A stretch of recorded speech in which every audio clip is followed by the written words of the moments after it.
Welcome to the Future Ventures podcast on Scaling with Clarity. Today's guest is Andrew Ackerman. He's a serial entrepreneur turned venture investor who has spent the last 2 decades advising startups, accelerators, venture studios, and corporate innovation platforms. He's invested in more than 70 startups, previously helped build Dream Adventures Urban Tech and Prop Tech platform, as well as Reach Labs for Second Century Ventures.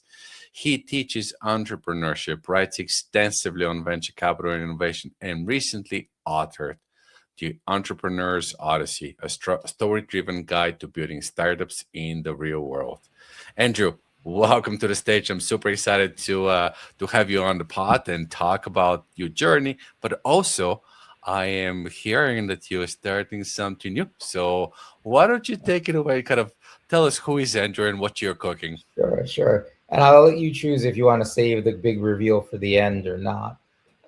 No, your intro was great. I've been doing this for a long time. Been on, there's that phrase like both sides of the table. I think I've been on like 5 or 6 sides of the table over the career. It's a round table for you. Yeah, I know. We have to have sides. Everyone's got to have sides.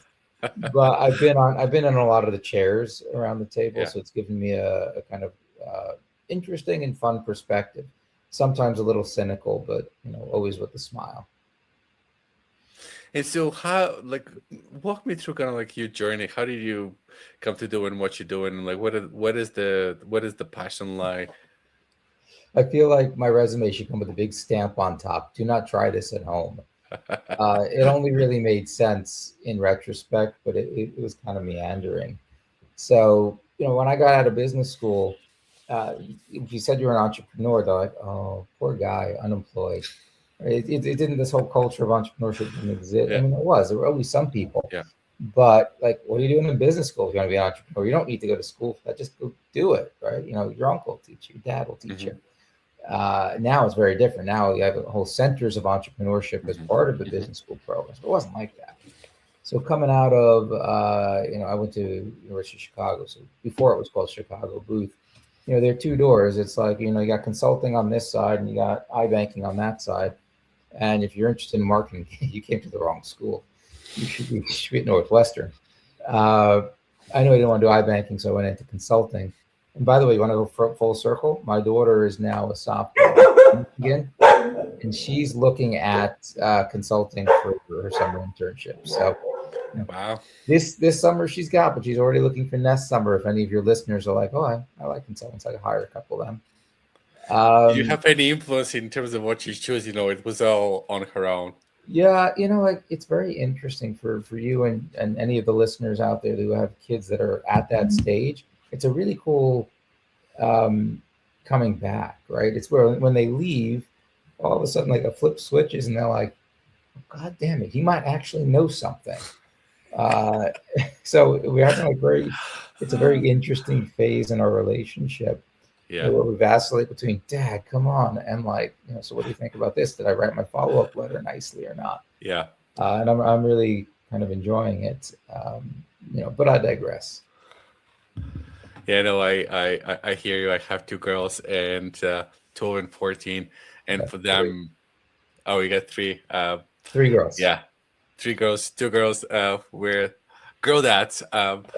It's I'm just kind of going with the flow most of the time, just trying not to offend anyone. Good luck with that.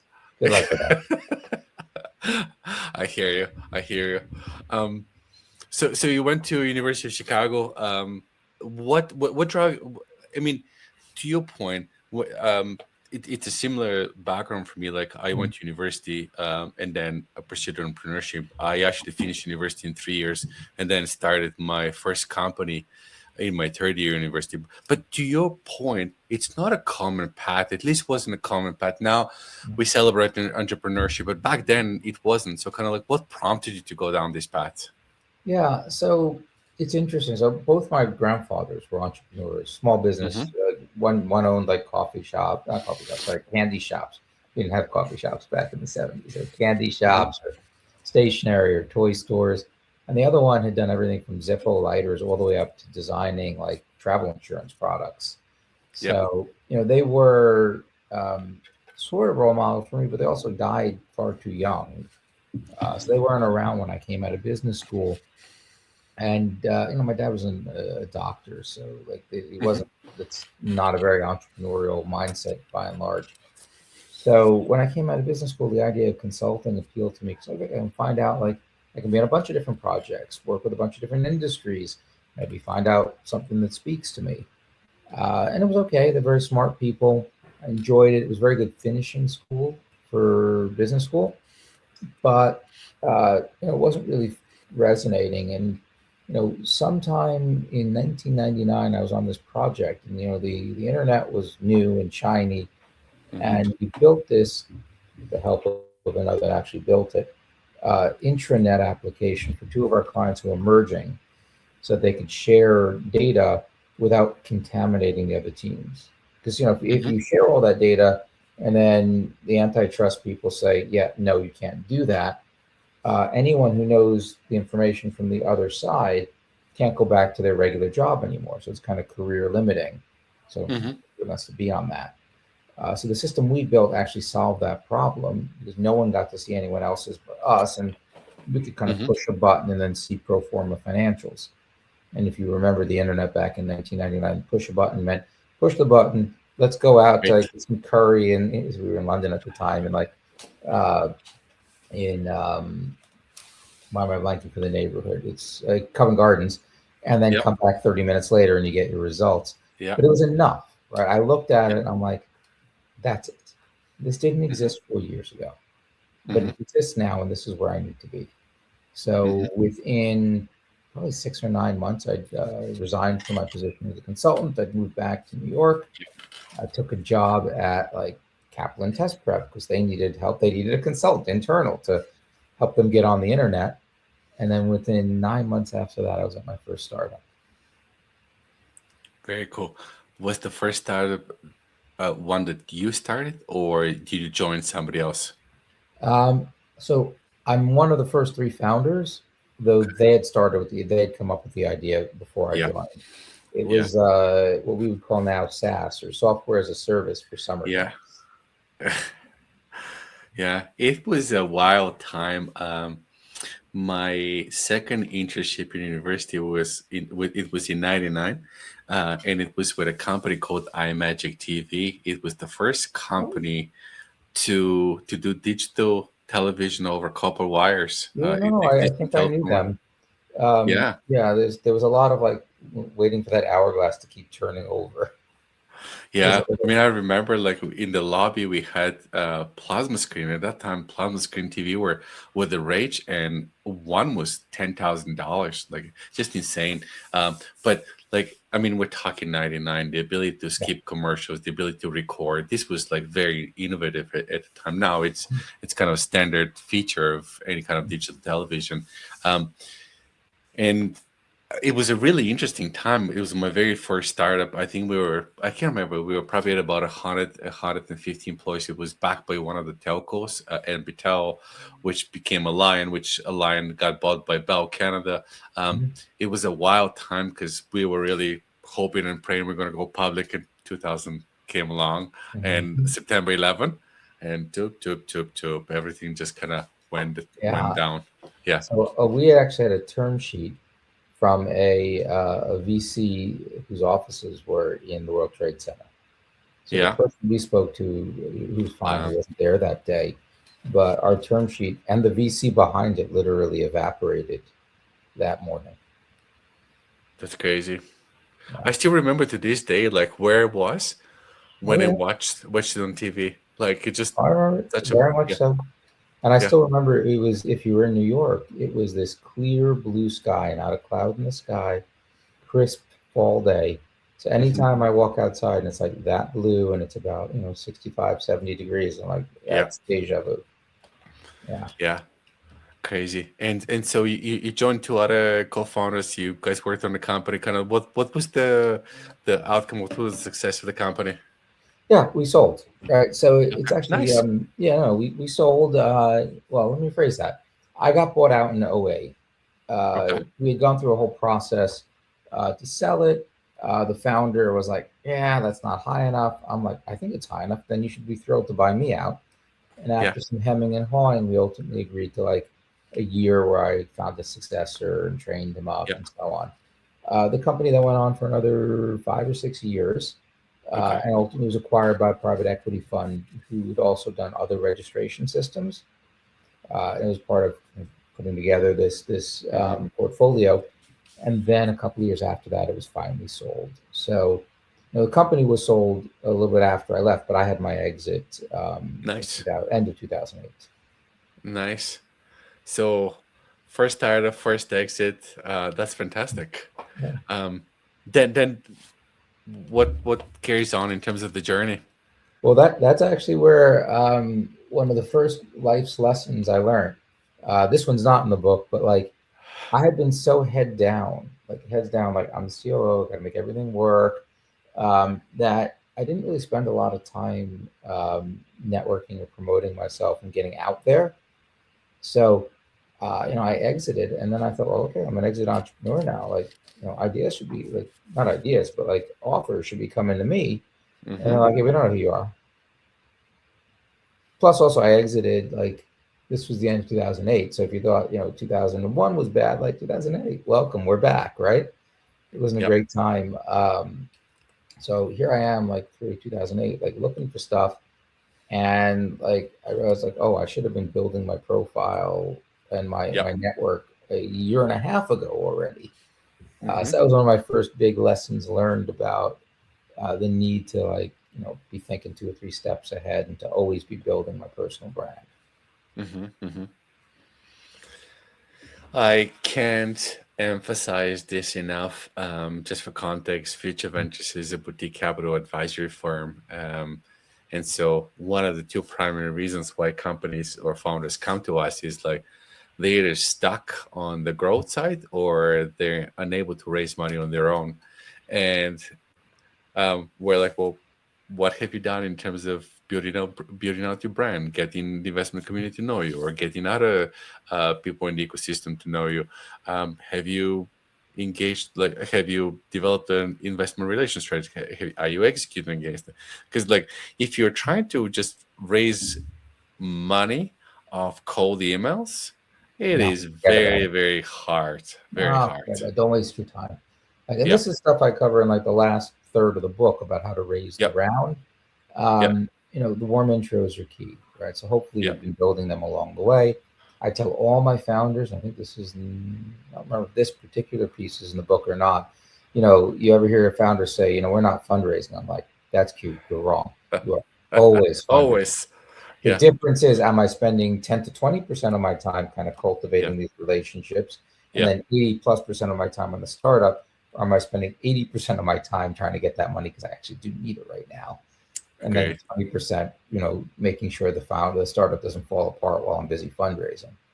Okay.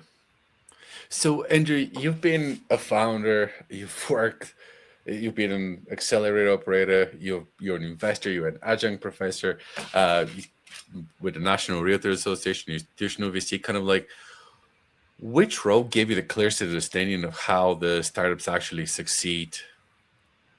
Probably the accelerator, to be honest. Hmm. Listen, at every stage, you learn more, and you also learn how little you really do know. So Hmm. after the first startup was a success, I'm like, okay, I kind of get this.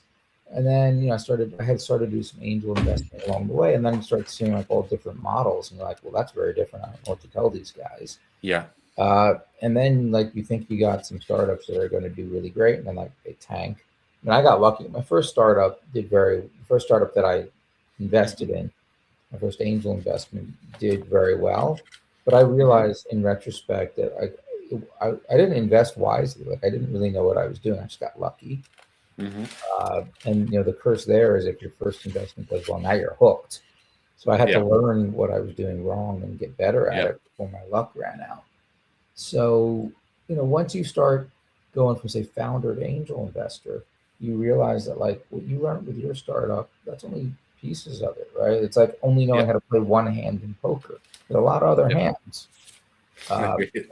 and then when you go from angel to like a VC or an accelerator, right? An accelerator, so hold on, I should probably define some terms here, right?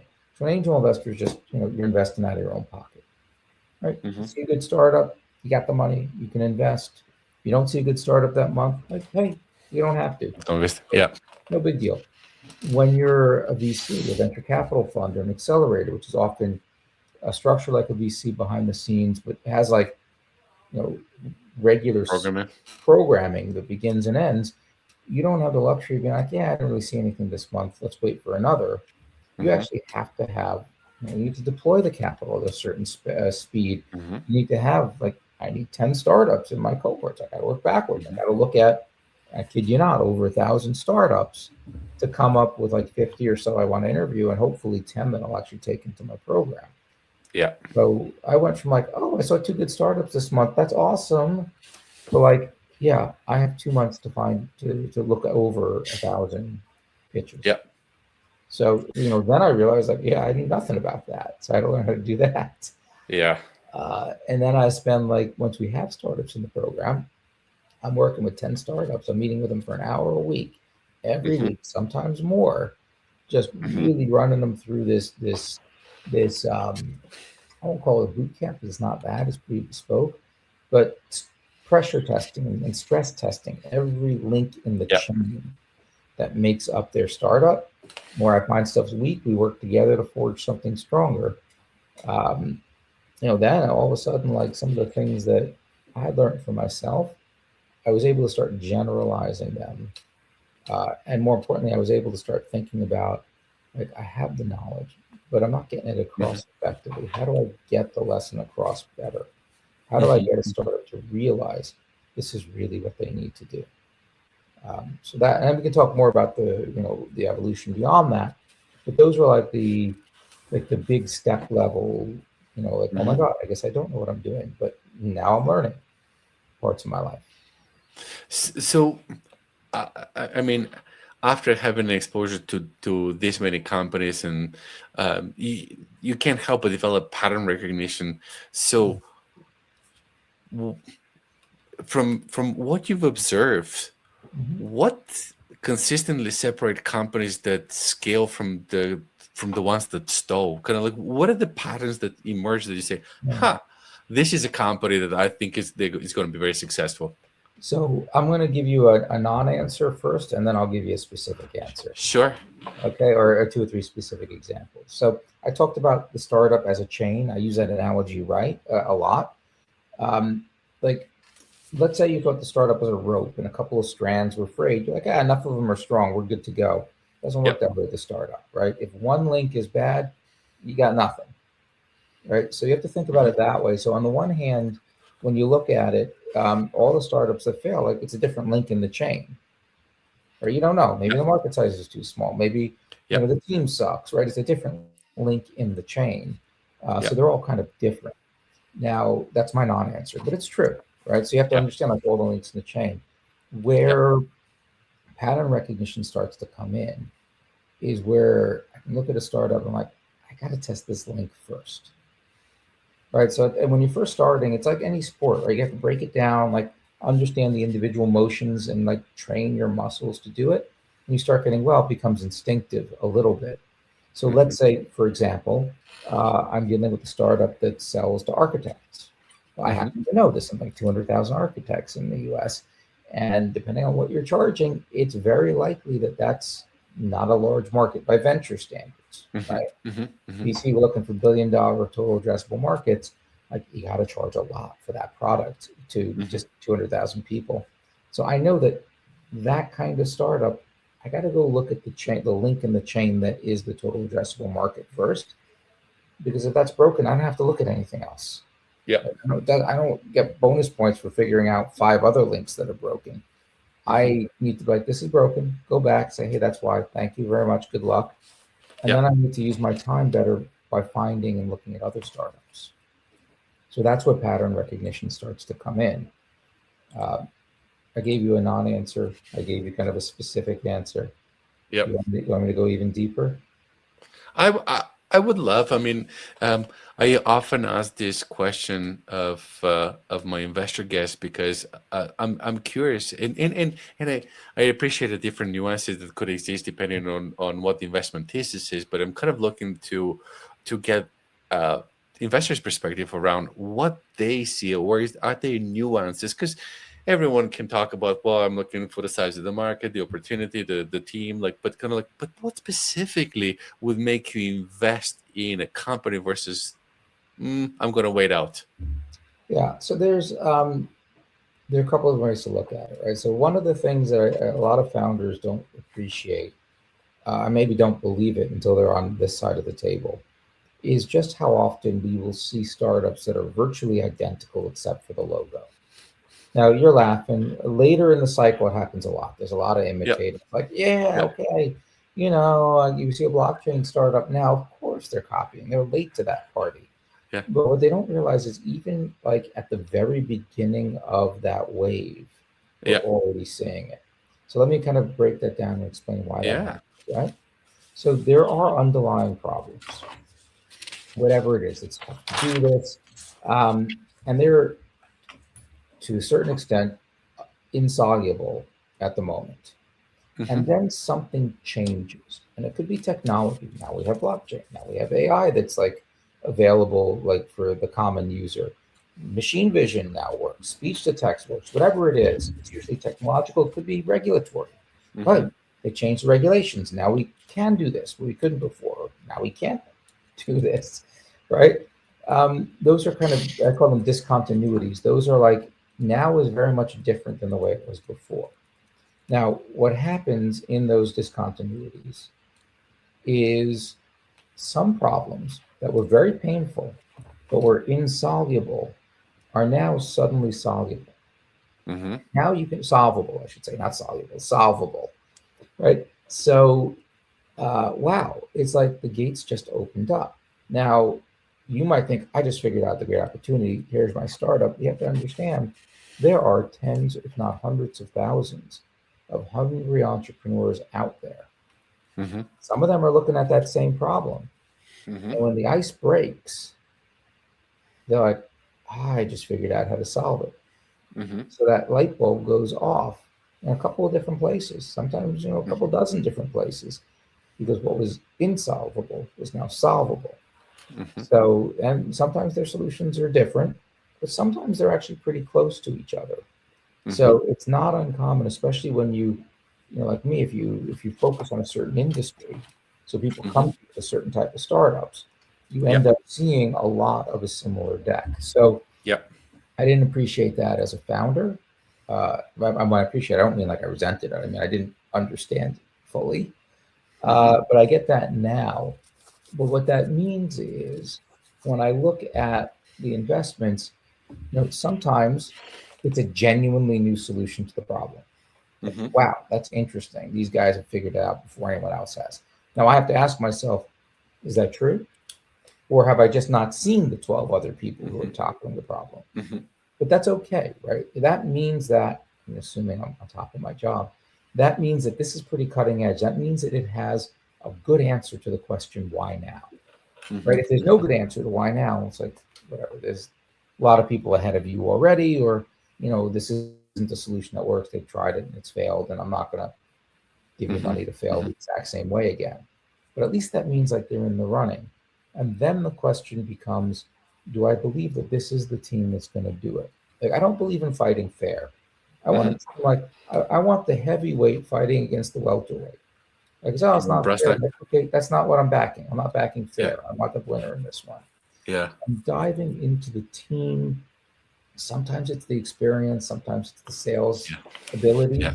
and the connections, but it can be other things. But I just want to feel like there's something in that team that even among like the dozen of startups that are coming up with this idea right now, Yep. that these are the ones that are going to eat the other 11's startups Hmm. lunch. So that's how I look at it. Understood.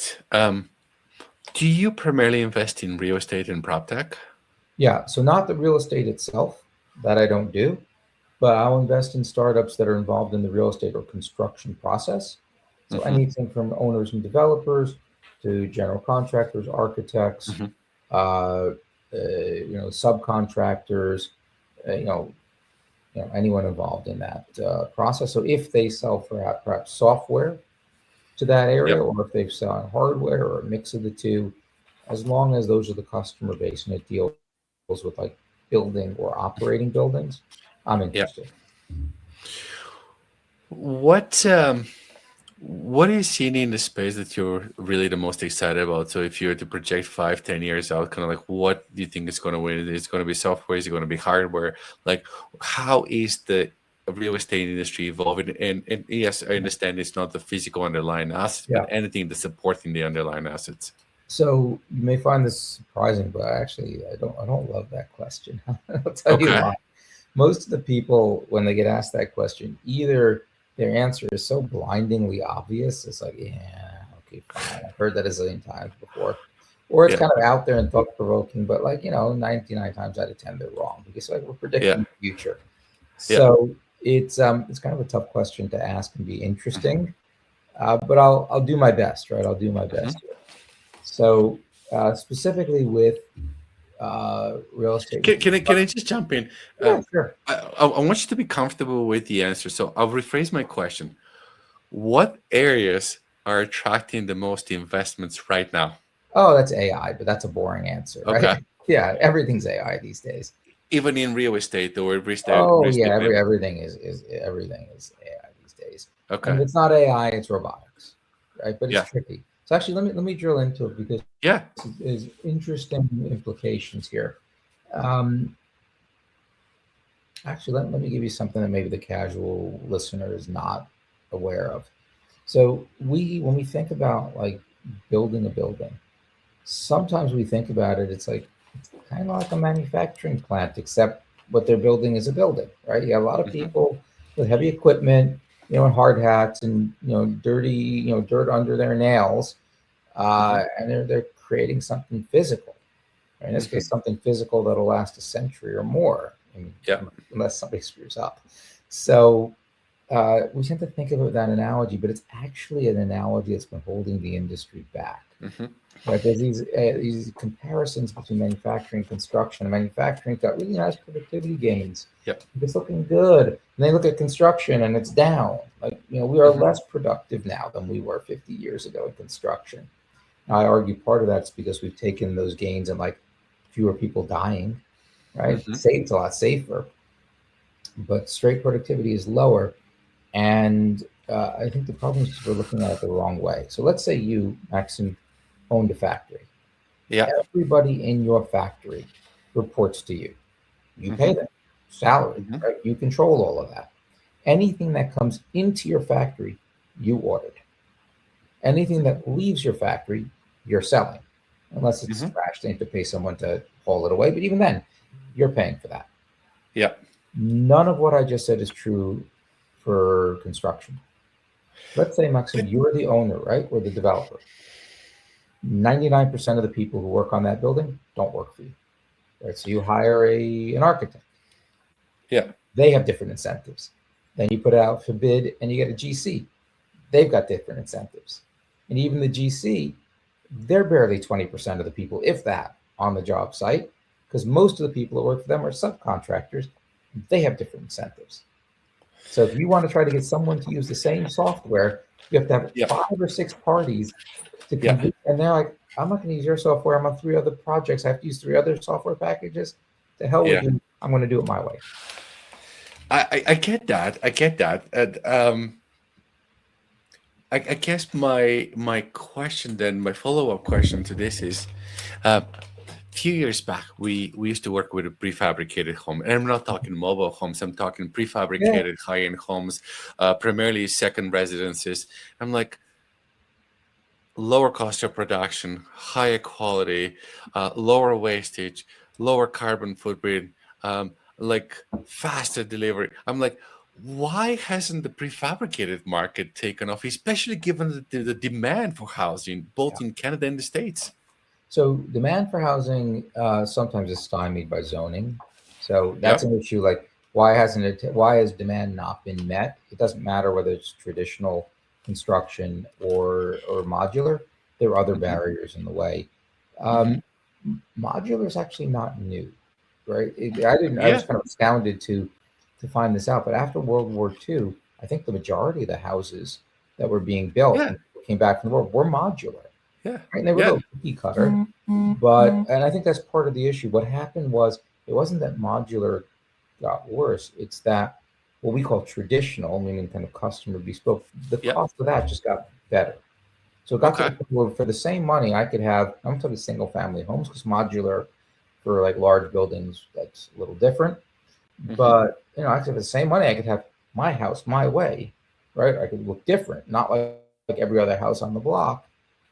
Mm-hmm. That was like a no brainer. Mm-hmm. Uh, Problem with different modular, depending, you can modular units or you can do modular, full modular, in part is supply chain. And so Mm-hmm. if I'm building like a large office building and I want to get modular wall panels, if my supplier is late, the entire project grinds to a halt. Mm-hmm. Mm-hmm. That kind of scheduling risk is very big. Mm-hmm. Mm-hmm. And modular is just not that robust yet. In other countries, it's a little bit more. In certain sectors, it's a little better. Like for instance, if you were in California and you wanted to put like a mother-in-law unit in the Yeah. back of your yard, there are actually some. There's been some big failures there too, but I mean that's an easier use case. Yeah. It's been tough to get any to take off. And the other thing is, I've looked at a lot of them. And remember, we get back to like, is this the team that's going to win? Yeah. They all kind of look the same, team wise. Okay. Okay. Right? So I'm like, I don't know which horse to back in this race. And when I look at their go-to-market, it's all the same, right? Mm-hmm. They're not. It's not that they're wrong. It's just ideally, I'd like a company that I look at their go-to-market strategy. I'm like, wow, that is as clever as the product itself, Yeah.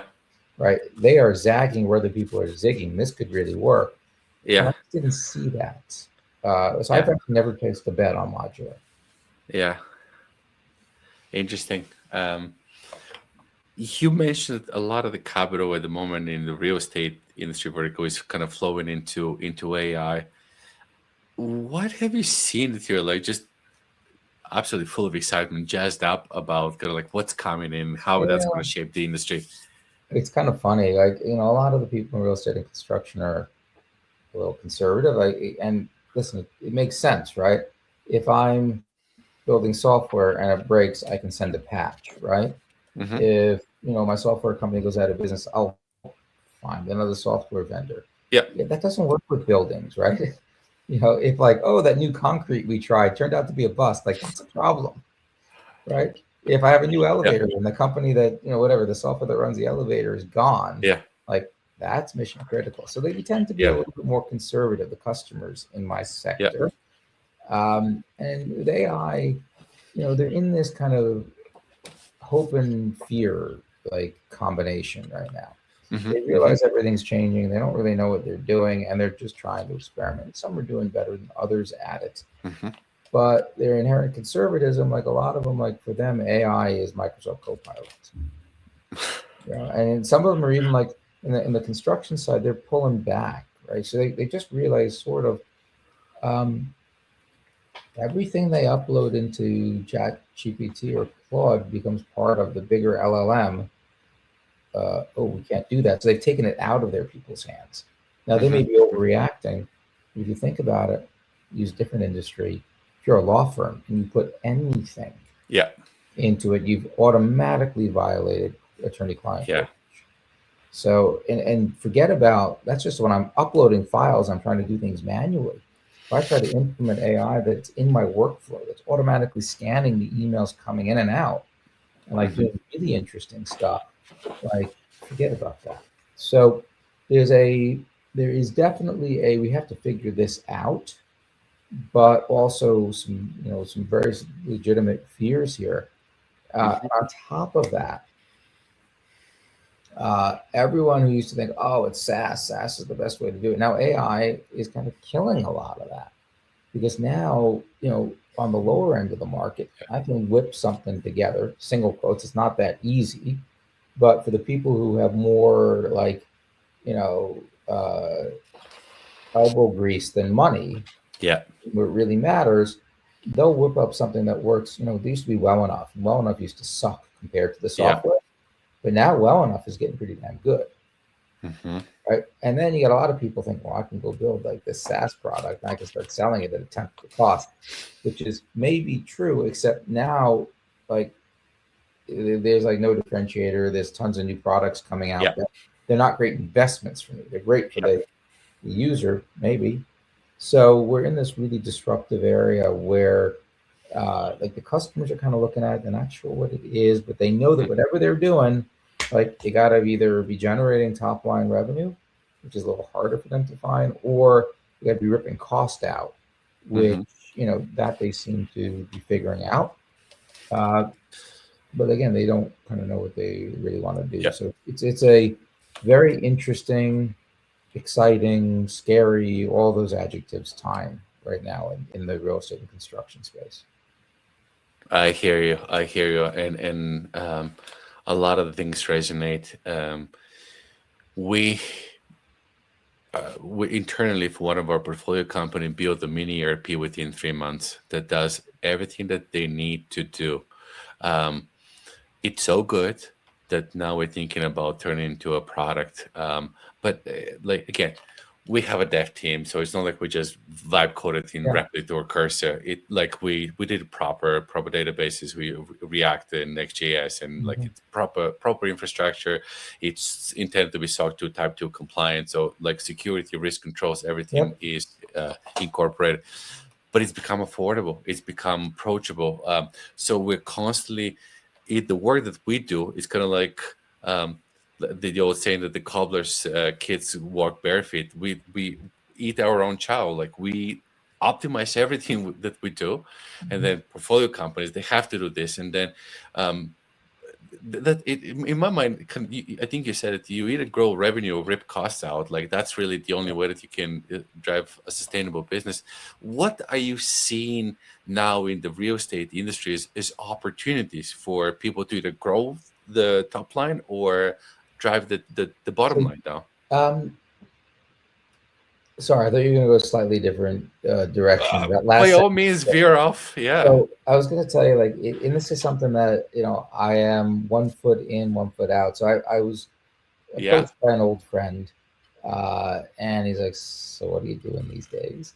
And we got to talking about what he's building, and I've been working with him and his team now for almost 2 months, Okay. and we're in the process of making that kind of more official and coming on Nice. board. So the interesting When does thing, the official announcement come out? I'll let you know, and you can add it to the show notes when I have it. Yep. Uh, Awesome. so and that's also why I'm being a little cagey about the name, but I'm going to give you the idea. So Yep. back in the day, meaning a year ago, Yep. if you said you were a tech-enabled startup, like, it's not really venture backed, right? Yeah. So if you're the guys in the audience are like, well, that sounds like words I know, but I don't know what that means. Yeah. It's Yeah. like instead of selling software, if you're just like, hey, I'm a company, I do this work, I built this own tech for Yeah. myself, it makes me better at it. It's generally not the kind of thing that a VC loves because it scales slowly, and the underlying economics aren't software economics, right? Mhm. Software economics are High margins. zero cost, so Yeah. like Yeah. 20 more people using it or 2,000 more Yeah. people Yeah. using it. Yeah. Yeah. Like service businesses, like you got to sell, you got to put bodies on it, like Yeah. so you're getting 60% margins instead of 40, or you're getting Mhm. 40% margins instead of 20. So you're Yeah. better, but like it's a different kind of animal. So we Yeah. normally would be like, yeah, I'm not interested.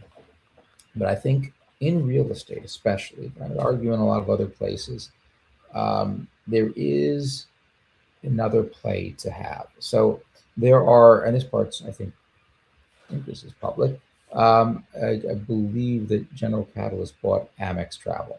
Like I didn't know if Okay. anyone knew that Amex Travel. I don't know if you knew this, but there's still travel agents out there. They're just mostly in the Yeah. business Cool. sector. But they Yeah. bought it, and why would you buy like that kind of sleepy little business? Because they realized that the potential to deploy AI in that business Mhm. and to change economics is so Mhm. great. Instead of trying to sell software to them, Yeah. let's just own the customer, rip the cost out, and capture Yeah. all that benefit.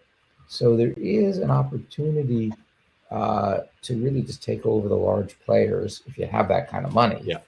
and employ and do your own kind of internal AI. And the value is big enough you don't need to sell it.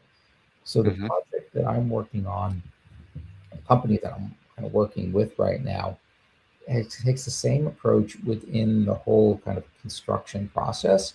Uh, Mm-hmm.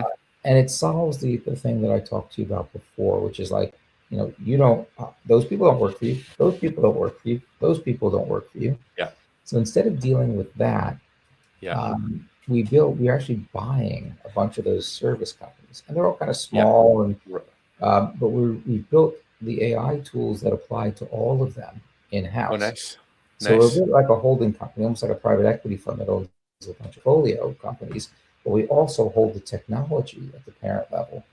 And as we So bring you're those doing other, a value chain integration roll up where you like yeah, so we companies may that we may we okay. may not even roll them up, right? So Okay. if we own 10 owners reps, they might Yeah. just continue to operate under their own brands in different parts of the country or in different sectors, Mm-hmm. but behind the scenes we've deployed our tech, so the margins Nice. are much better. So Nice. it could be a holding company with a bunch of different brands. It could be consolidated. Uh, Not to be a little morbid about it, but like funeral homes are like that. Like you think the Yeah. funeral home is like this mom and pop or this, father and son local business. I think like 80% of them are owned by corporations behind the scenes. Yeah.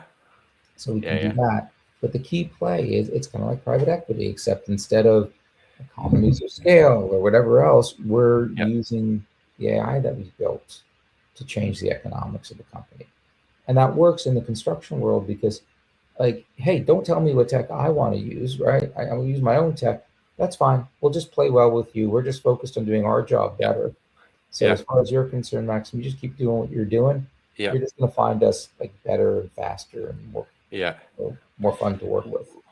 We one of our companies relies on logistics heavily, and so we're actually building product for this because it's just the process is so antiquated. I mean, so antiquated, and every freight forwarder or courier or shipper has their own processes, and some of them don't have editing, some of them are on EDI, some of them have API. It's just old school. Um, so what we're doing with them as part of the customer discovery interviews, we're not forcing them to use our platform. Mm-hmm. We're just saying, how can we make it easier for you to do business with us? Yeah, so it becomes a little bit more like a consulting sale. Absolutely, absolutely. Yeah.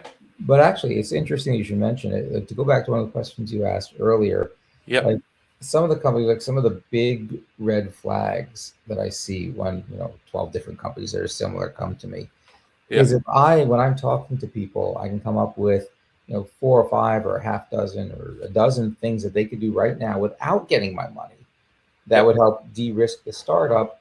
Like that's a problem, right? Like you don't come to me Yeah. until like you don't have any other way to like reduce the uncertainty. Yep. And Yeah. customer discovery is one of the big ones. So for Yeah. example, I use this one in my book actually. You ever hear of the index card app or the index card website? No, I haven't. Okay, I may have made that term up, but it's not a It's not an actual website? no, I mean, it might be. I don't know. You can Okay. Google it later.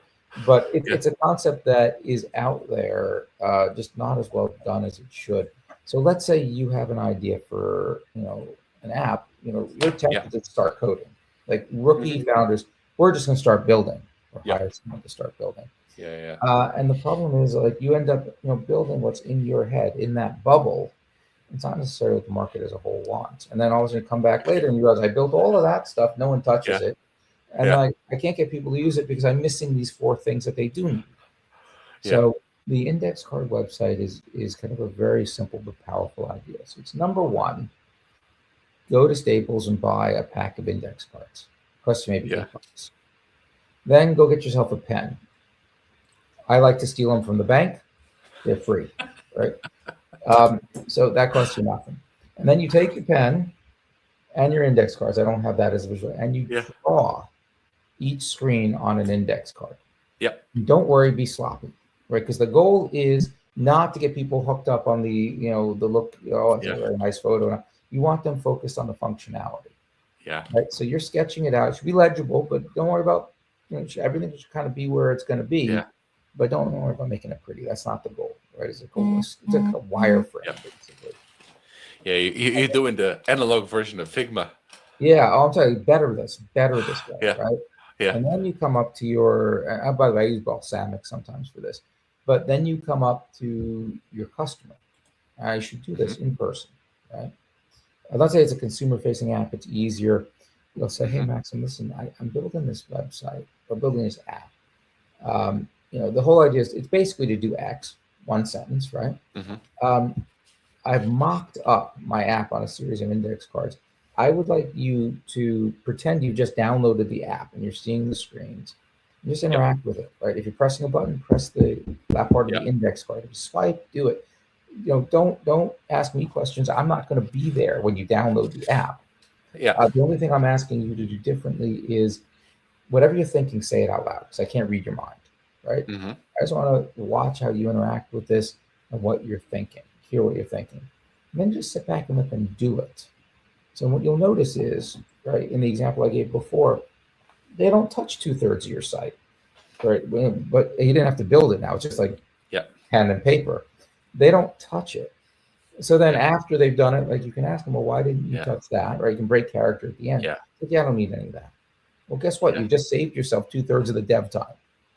Or they Okay. got to a certain point and they're like, I want to click that, but I'm afraid that if I click that, something will happen. Well, you've learned a Yeah, lot there. Or it's like, oh man, I yeah, really wanted to do X, but I can't get to that. yeah. And then you've got to build it. Or if you've already built it, you have to make it more obvious that it's there. Hmm. And Hmm. it costs you 20 minutes of your time Yeah, and $8 worth of index cards and a free pen that you stole from the bank. And you multiply that by 20 or 30 people or 50 people. yeah, And now, instead of going down a 6-month blind path, in a week, you've yeah, actually figured out this is what I need to build, this is what I don't need to build. yeah, Super powerful tool. I don't know why everyone isn't doing it. It should be standard. It should be standard in every entrepreneurship class out there. yeah. I mean, I couldn't agree more. Um, it's like it's like customer discovery is an anathema for founders. Like I just want to go and build. Like So that's a building. first timer error. Yeah, exactly, exactly. Go and figure out is this a problem that if, other people are having in their hair is on fire, Mm, or is this nice to have? Kind of like the other saying is like, is this a vitamin or is it a yeah. painkiller? Like, how big is the problem? So How acute is the problem? let's dive into that. There are actually three Yeah, dimensions to pain, and I talked this over. So one is I usually did I just hit my thumb with a hammer or is it a hangnail? But hair on fire, yeah, same idea. yeah. Intensity. The second one is prevalence, right? Hmm. It Hmm. hurts me a lot. Does anyone else have this problem? So a lot of Yeah, founders like they just assume that since it's their problem, it must be everybody's. And everybody. they go out there and Yeah, talking to people like, yeah, I don't really care. yeah, And the third one is frequency, yeah, right? So like college admissions, I went through like two kids who were juniors in high school. Like it's a very stressful decision. So it's like yeah, hair on fire times 10. yeah, And it's pretty prevalent. Like most people in the yeah. country do go to college now, but it Hmm. happens once in your life. Hmm. So it's tough. Like you really want to score ideally high on all three dimensions. You can maybe do it with two dimensions, but you just realize that certain things are going to be harder, especially in the example I gave because it's just not frequent. Hmm. Okay, okay. Yeah. What I mean, spent the last 50 minutes talking about kind of like the entrepreneurial world, but like what prompted you to write the Entrepreneur's Odyssey, and why do you choose this format rather than the standard conventional business book, like that kind of like you've Yeah. seen? I mean, maybe your previous answers give me a clue in terms of how you're thinking, but Yeah. I mean, there's a couple of answers. Some are kind of deep and some are kind of flip. I'll start with the flip ones first, right? Most business books are just boring. Like they mhm, put me, mhm. my eyes glaze over. I fall asleep 10 pages in. It's Yeah, the same random chipper guy in the Midwest. He's like, yeah, it's like anecdote, anecdote, anecdote, name drop, name drop, name drop. 5 pages of filler and then a couple of bullet points at the end of the chapter. yeah, yeah, Right? If you ripped out those end of chapter bullet points and stapled them together, you'd have a great 20-page PowerPoint. yeah, But it's not that interesting. yeah, So that's part of it. That's kind of the flip answer. The sort of deeper answer is that people remember and are more Right. likely to act on stories than they are Yeah. on just instructions. So I give this example sometimes. Like I had a company, they were up against this issue. Like they had a freemium model, so like there was a free Hmm. version, a premium, and Hmm. companies like that live and die on what percentage of the people decide to upgrade and pay. Yeah. So I could just tell them like, hey, this is what you got to do, test it, and I did, and okay, that's very nice. Thank you for your advice. Or I could tell them a story about a different startup that was in a similar situation, same problem. And they were like, so what are your plans? Like, well, this was like week 2 of our accelerator program. It's like, well, it's going to take us another month and a half to build. So probably about 2 weeks before demo day, we'll be able to flip the switch, turn it on, and see what happens. I'm like, no. If you don't, It- like, if the number is wrong before demo day, you got yeah. nothing in 2 weeks. What Yeah. are you going to do? Stand up on stage? And like, well, Yeah. what's our alternative? I said, well, you just put the screen up, put the page up, Yeah. Yeah. right? And then like put a buy now button. And if anyone clicks it, pops up as a coming soon. Give us your email address, right? We'll tell you when it's free, Yeah. but at least you'll know, like the assumption that X% will convert. If you Yeah. put that up there and test it for a week or two, then it Yeah. goes from an assumption to prove it. Because the people who Yeah. visit your site, they know that they think that they're buying. Yeah. So this other company, and I will reveal the name in this case, I'm saving it for the end. So that's a great idea. Let's do that. And they come back a week later and they're like, yeah, we're screwed. It's like, why? What were the numbers? They show us the numbers. Like, well, that's about a tenth of what you needed. They go, yeah, tell Yeah. us about it. So what are you going to do? And they said, well, we had this other idea to do this. It's like, one part of our site, lots of people like it. We're going to go sideways with that. That's okay. Like, of course it's okay. Like, this is a dead end. Go down the other Yeah. route. We'll do it. Exactly. And then in the remaining like 8 weeks, they came up with a totally new direction, raised Hmm. money. And that company is now called SeatGeek, and they're a unicorn. And they came very close to not being, Making it through the because their wow. initial instinct was to finish building our premium Hmm. features and then see what happens. It's a similar idea with the index card app. It's like, what can you do now quickly? No work, Yep. little work, no money, or little money, and move an assumption into proven. So Yep. I had 2 ways of doing it. I could tell the story, or I could just tell them what they need to do. It's actually a little faster just to tell them what they need to do. But if you tell Doesn't them the resist. story, they're like, oh man, I got to go do that. Right? They Yeah. identify with the founder. That gives them permission. Like, I guess if they I were agree. wrong, I could be wrong. I should figure this out. So I realized over the course of running the accelerator, that there's just a more effective way to get the point across, not to mention more Hmm. interesting. Hmm. And then this occurred to me just recently. And I promise you, this isn't me being like full of myself, but do you realize that no religion starts their book by saying, "Hey, Maxim, this is what you can do or not do." Right? You should just tell me, what can I do? Yeah. Okay, don't kill. That's great. Why don't we start with the Ten Commandments? No, Yeah. they all start with the stories, the Genesis Yeah. story, how the Yeah. world was created, how the founders came about. And when you think about it, it makes sense because that's how we remember things. Hmm. So Hmm. I didn't come up with this idea. Yeah. I mean, it's been around a long time. But the idea of using it in to teach entrepreneurship, Yeah. there were very few kind of models to base it on. I couldn't agree more with you. Like, there's a couple of ideas popped to mind while we were speaking. One, the most underutilized hack are paid ads for customer discovery, because you Yeah. can do ABC and see what works. You haven't even built anything other than some vaporware for the ad Yeah, screens. you go up on Wix or Squarespace, you put something, whatever, and Yeah. just see what happens. Yeah. You use a different brand name. Maybe if you're worried Yeah. about ruining your company name, just do it. Yeah. It costs you a couple $100. Yeah, I agree. And the other thing that came to mind is like my favorite. So I spent 13 years between EY and Deloitte, and with Deloitte, I think it was, we had a session with a guy by the name of Dan Rome, and Dan Rome has written a book called Back of the Napkin, and the whole premise behind the book is as follows: our human brain is wired to process visual information 7 times more effectively than Mhm. any other, whether it's auditory information or whatever, 7 times more. And so we did an experiment, like flip cue cards with, like we listened to the words, and then we did cue cards with the words or images. we remembered 7 times more words than what we heard. Mhm. And so it's the same thing. Like storytelling is probably the most undervalued or an underappreciated skill that founders need to develop. What are you selling? What are you raising? It's all storytelling. What are you engaging or inspiring your team? Yeah, but it's harder. It's Mhm. harder. Like, Okay. I teach the course. I teach entrepreneurship. In part, I got kind of roped into it because I was asking. His name is Noah Wasserman. He's a professor. He used to run one of the business schools, and he wrote a great book called the Founders Dilemmas, about, like, different choices founders have to Mhm. make and how it affects Mhm. their startup's ability to succeed. And, like, I actually just want to hit him up for introductions to publishers. That's like when I was first starting to write.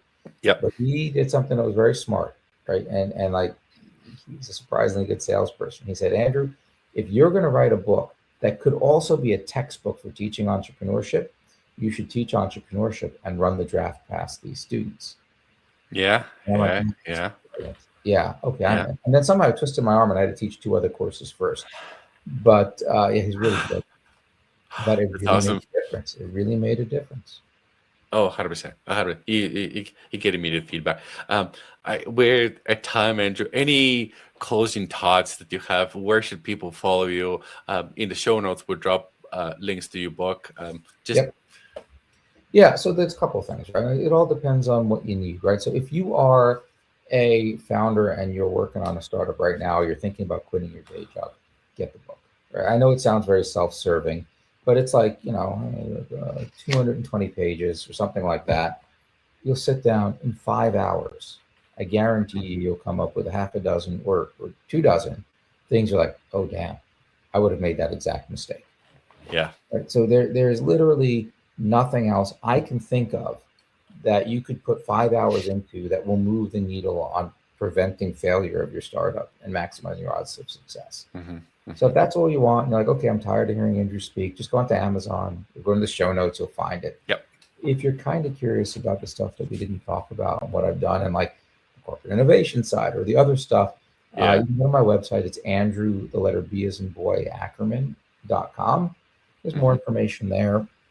Uh, you know, read it to your heart's content. If you happen to have a startup that is in the prop tech or construction tech space, and it's not just your cocktail napkin, you and like your buddy and maybe one person from your ex-employer who's your yeah, first design partner or customer, yep, and you want to reach out to me, you can reach out to me on LinkedIn. Just in that outreach, just say, I'm with the Future Ventures podcast. I saw you on yep. it. Uh, Awesome. and like, I really do have a startup that's got some revenue or some traction. Here's what I do, like concise, 3 or 4 sentences. And I'll take a look at it. I do respond to all of them, even if it takes me a little bit of time. That's awesome, Andrew. Thanks for your generosity of time and for the insights. Highly appreciate it. Yeah, thanks for having me. It was fun. My pleasure.